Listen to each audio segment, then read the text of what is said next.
Алматы облысы аумағында өткізіліп жатқан қауіпсіз жол профилактикалық шарасы аясында Алматы облысы полиция департаменті әкімшілік полиция басқармасы, Іле аудандық полиция басқармасы, Іле аудандық әкімдігі және Аманат партиясының өкілдерімен Алматы облысы белсенді азаматтарымен бірлесе отырып, Іле ауданы Өтеген Батыр ауылының көше жолдарына тексеру жұмыстары жүргізілді. Тексеру жұмыстары барысында көше жолдарының жай-күйіне, онда орнатылған техникалық құралдар, яғни жол белгілері мен жол таңбаларына ерекше көңіл аударылды.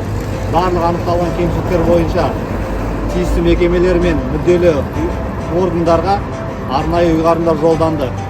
Жолданған ұйғарымдар бақылауға алынып, оның орындалуы қадағалауда болатын болады.